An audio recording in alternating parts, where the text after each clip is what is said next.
আসসালামু আলাইকুম। নির্বাচনের পরে আবার নতুন ভোটার এবং ভোটার স্থানান্তরের কাজ শুরু হয়ে গেছে। এই ভিডিওতে দেখাবো ভোটার স্থানান্তরের জন্য যেসব কাগজপত্র প্রয়োজন সেগুলো কিভাবে সংগ্রহ করবেন। প্রথমে আপনার লাগবে আছে নাগরিক সনদ, তারপর আছে বাড়ির বিদ্যুৎ বিল হালনাগাদ অর্থাৎ লাস্টের যে 2 মাসের যে কোনো একটি মাসের তা দিলেই হচ্ছে। তারপর বাড়ির ট্যাক্স রসিদ হালনাগাদ অর্থাৎ গত বছর 2023 সালে যে ট্যাক্স দিয়েছেন। তারপরে স্থায়ী বাসিন্দার প্রত্যয়ন, এটাই। প্রথমে আছে নাগরিক সনদ। নাগরিক সনদ হচ্ছে আপনার ইউনিয়ন পরিষদ থেকে নেবেন। নাগরিক সনদে এমন লেখা থাকবে এই মর্মে প্রত্যয়ন করা যাচ্ছে যে নাম, তারপর আছে এনআইডি, তারপরে পিতার নাম, আর যদি মহিলা হয় স্বামীর ঠিকানায় আসে তাহলে এ জায়গায় স্বামীর নাম, মাতা, তারপর আছে গ্রাম, তারপরে বাসা নাম যদি থাকে দেবেন, ওয়ার্ড নাম্বার, তারপরে ডাকঘর, উপজেলা, জেলা। তাকে আমি ব্যক্তিগতভাবে চিনি ও জানি তিনি অত্র ইউনিয়নের স্থায়ী বাসিন্দা এবং জন্মসূত্রে বাংলাদেশের নাগরিক। অর্থাৎ আপনি যে ঠিকানায় আছে স্থানান্তর হতে চাচ্ছেন সেই ঠিকানায় আছে এই নাগরিক সনদটা নিতে হবে। এখানে আছে চেয়ারম্যানের সিল এবং আছে সিগনেচার থাকতে হবে। তারপর আছে স্থায়ী বাসিন্দার প্রত্যয়ন লাগবে আপনাকে। স্থায়ী বাসিন্দার প্রত্যয়নও আপনি যে ঠিকানায় আছে এখন হচ্ছে ভোটার স্থানান্তর হতে চাচ্ছেন সেই ঠিকানার থেকে নিতে হবে। এই মর্মে প্রত্যয়ন করা যাচ্ছে যে নাম থাকবে ভোটার আইডি নাম্বার, এ জায়গা পিতা বা স্বামীর নাম, এ জায়গা মাতার নাম, গ্রাম, তারপর হচ্ছে বাসা নং যদি থাকে দেবেন, তারপরে আছে ওয়ার্ড নাম্বার, ডাকঘর দিবেন, উপজেলা, জেলা, এই জায়গা তাহার স্থায়ী ঠিকানা, এই জায়গায় স্থায়ী ঠিকানাটা লিখে দেবেন। অর্থাৎ বর্তমান যে ঠিকানায় হতে ইচ্ছুক সেটাই। তিনি আচ্ছা, এ জায়গা আছে এই ইউনিয়নে এত নং ওয়ার্ডে এই গ্রামের আছে স্থায়ী বাসিন্দা, আমি তাহার ভোটার স্থানান্তরের সুপারিশ করিলাম। অর্থাৎ এই সুপারিশটি আছে চেয়ারম্যান করতেছে। এখানে আছে চেয়ারম্যানের সিল এবং আছে সিগনেচার থাকবে। তারপর হচ্ছে আপনি এই স্থায়ী বাসিন্দার প্রত্যয়ন এইভাবে না নিয়েও এইভাবে নিতে পারেন। অর্থাৎ ইউনিয়ন পরিষদের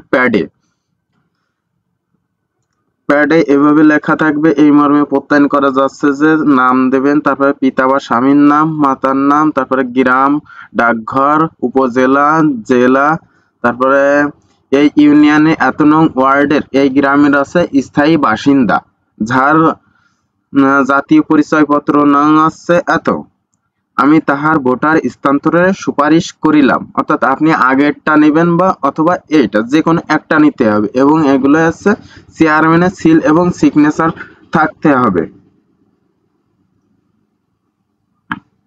তারপর আছে আপনাকে যে যে কাগজ প্রয়োজন সেগুলো দেখাচ্ছি। 13 নং ফর্ম লাগবে আপনার। 13 নং ফর্মটি কোথায় পাবেন?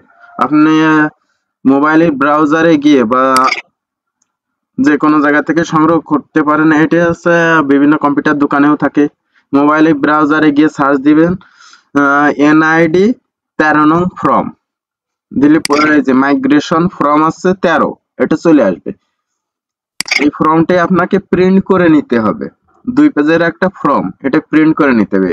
প্রথমে আছে উপজেলা, জেলা, তারপরে আবেদনকারীর নাম অর্থাৎ ভোটার আইডি কার্ডে যে নাম আছে এই নামটি দিবেন। তারপর আছে এনআইডি কার্ডের নাম্বার এখানে লিখে দেবেন। তারপর হচ্ছে জন্ম তারিখ, তারপর বর্তমান তালিকাভুক্তি অর্থাৎ ভোটার আইডি কার্ডের বর্তমান যে ঠিকানা আছে এখানে দেবেন। ভোটার নাম্বার যদি না জানা থাকে দেওয়ার দরকার নেই। ভোটার এলাকার নাম অর্থাৎ ভোটার আইডি কার্ডের পিছনে আছে ভোটার এলাকার নম্বর, এটাও না জানা থাকলে সমস্যা নেই।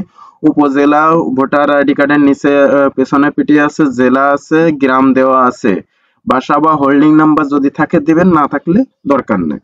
এখন যে ঠিকানায় স্থানান্তর হতে ইচ্ছুক এই জায়গায় জেলার নাম লিখে দিবেন, উপজেলা বা থানার নাম লিখে দিবেন। তারপরে আছে সিটি কর্পোরেশন, পৌরসভা, ইউনিয়ন, ক্যান্টনমেন্ট অর্থাৎ বোর্ড যেটাই আপনি দিতেছেন সেটা টিক দিয়ে দিবেন। ইউনিয়নে হলে ইউনিয়নের পরে টিক দিয়ে ইউনিয়নের নাম, তারপরে কত নং ওয়ার্ডে স্থানান্তর হতে চাচ্ছেন সেই ওয়ার্ড নাম্বারটা দিবেন। তারপরে ভোটার এলাকার নাম অর্থাৎ যে এলাকায় ভোট স্থানান্তর হতে চাচ্ছে সেই এলাকার নাম, তার ভোটার এলাকার নম্বর, এই জায়গা নম্বর লিখে দিলে ভালো হয়, না জানা থাকলে সমস্যা নাই। তারপর গ্রাম বা রাস্তা দিবেন, হোল্ডিং নাম্বার যদি জানা থাকে দিবেন, না থাকলে প্রয়োজন নাই। তারপরে মোবাইল নাম্বার, এই জায়গায় মোবাইল নাম্বার দিবেন, এই নাম্বারে আছে আপনার মেসেজ আসবে যে আপনার স্থানান্তর হয়ে গেছে। তারপরে ডাকঘর, তারপরে আছে পোস্ট কোড লিখে দিবেন। এই জায়গায় 5 নম্বর বর্ণিত ঠিকানায় আছে যে সময় হতে অবস্থান করতেছেন, এই যে 5 নম্বরে যে বর্তমান যে ঠিকানা, এই ঠিকানায় আপনি কতদিন যাবত এই জায়গায় বসবাস করছেন, ধরেন 2 বছর 5 বছর যাবত বসবাস করছেন। স্থানান্তরের কারণ, এই জায়গায় স্থানান্তরের কারণ দিতে পারেন, স্থায়ীভাবে বসবাস বা নিজ বাড়ি এভাবে। তারপরে আবেদনকারীর স্বাক্ষর ও টিপসই লিখে দিবেন। অর্থাৎ এই জায়গায় টিপসই দিলে টিপসই, আর স্বাক্ষর থাকলে স্বাক্ষর দিবেন। তারপরে আছে এই জায়গা আছে আবেদনকারী শনাক্তকারী স্বাক্ষর, এই জায়গায় চেয়ারম্যানের হচ্ছে স্বাক্ষর দিতে হবে এবং আছে সিল দিয়ে দিবেন এই জায়গায়। তারপর চেয়ারম্যানের নাম, জাতি পরিচয়পত্র নম্বর, ঠিকানা। তারপরে এই পেজে আর অর্থাৎ এই 13 নং ফর্মে আপনার আর কোনো কাজ নেই এবং প্রত্যেকটা কাগজ হচ্ছে আপনার সত্যায়িত করতে হবে। ট্যাক্স রসিদেও হচ্ছে চেয়ারম্যানের সিল স্বাক্ষর থাকতে হবে, তারপরে বিদ্যুৎ বিলেও সিল স্বাক্ষর থাকতে হবে।